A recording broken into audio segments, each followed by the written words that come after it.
Hey, how's it going? It's Grant with the Garden of Eater. I'm a shrimp breeder. It's all I do for a living. We've got over 200 tanks inside the house and 40 ponds outside, all dedicated to dwarf freshwater shrimp.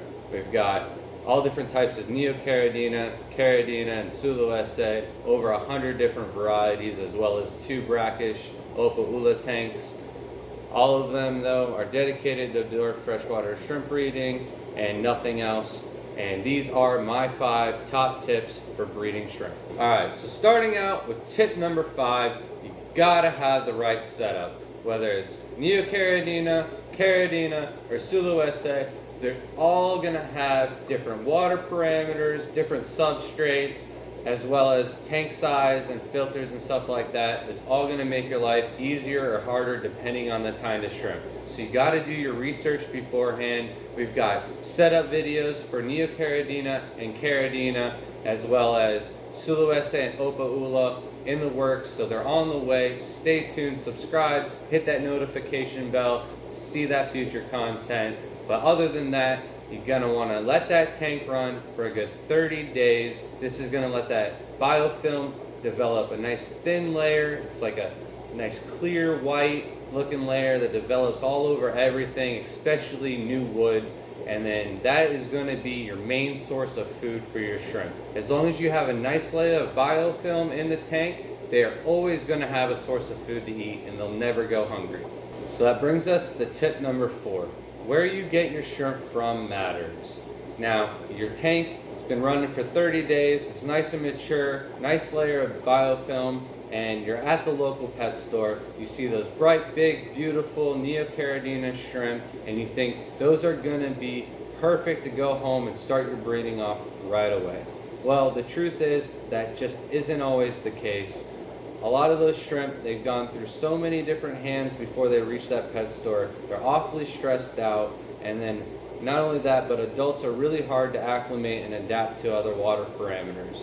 Where if you buy juveniles from a nice homebred source, that juvenile shrimp, chances are it's only taken 1 trip in a bag. It's going to acclimate to your water parameters a lot faster, and when it's finally matured, it's going to be adapted and able to saddle up and get buried and have those babies a lot easier than an adult would, who's gone through 4 different trips from another country over to here to a wholesaler and then finally to your pet store, and possibly even another trip or 2 in between.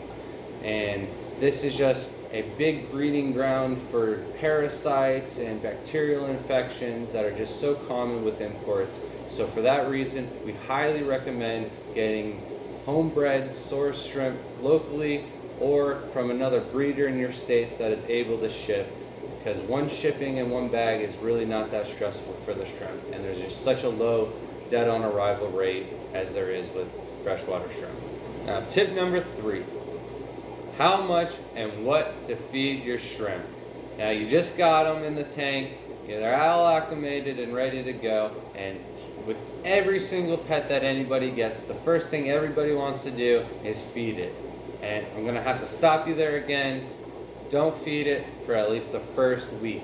You spent 30 days maturing the tank and building up that biofilm. That should be plenty of food for your starting colony to graze on for the first week before you gotta feed it any food. Now, the first week's gone by and you're ready to feed the tank. I highly recommend starting with a very, very tiny piece of shrimp food. There's all different shrimp foods on the market, from CSF to Shrimp King, Low Keys, Pure Nordic. They're all gonna produce like a commercialized pellet.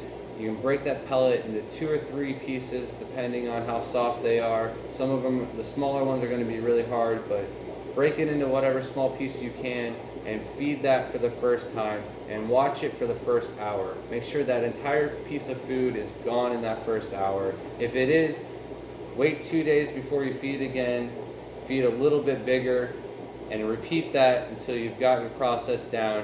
And then we feed every 2 days and make sure that the entire pile of food is gone within that first hour. If it's not, take a little turkey baster or siphon it up and get that food out of the tank, because That's just like a supplement food for them. Their main source of food should be that biofilm, so they should be grazing on the biofilm more than they should be eating the commercialized shrimp pellets. Tip number 2, cross-contamination. Now, this is going to cover quite a few things, from bringing new plants to the tank, adding new wood, or even just siphon from one fish tank to a shrimp tank, or from one shrimp tank to another shrimp tank. You have to make sure you're always using clean tools, or whatever you add to the tank is completely pest-free. With plants, you've got hydra and planaria, as well as scuds, and you could even get dragonfly larvae or the eggs to all of that, and even snails if you're going to find those as a pest. These can all come in from new plants. We've got a video on how we treat all of our plants in the no planaria video. Go and check that out. It's on our YouTube, and it teaches you guys exactly how we treat everything, as well as a cross-contamination video where we dip all of our nets, all of our tweezers, scissors, and our siphon that we use for all of our water changes into a solution of Coral MD, which is a coral dip, and we let that soak before we ever go from one tank to another, and this prevents any bacterial infections or anything like that from going from one tank to another. So now finally, tip number 1, the most important tip I can give anybody is stay consistent.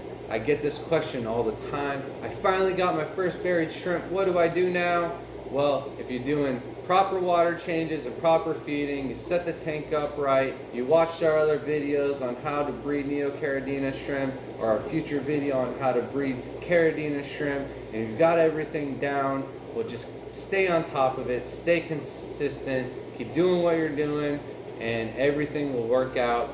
If you've got a buried shrimp that disappeared or something like that, don't worry about it. The females that are pregnant are the best hiders. If you see one that all of a sudden doesn't have eggs, just don't get too down on yourselves. A lot of the first time females will drop their eggs, and there's just nothing you can do about it. Even with perfect parameters and everything like that, they just molt too early or what have it. And then the babies, sometimes you can't find them for the first week or two. Just keep on top of it. Water changes on a schedule, feeding on a schedule, and everything will work out just fine. Alright, so that's it for this video. Got any comments or anything like that, feel free to drop those below. Hit that notification bell, subscribe to the channel, and we'll see you next time.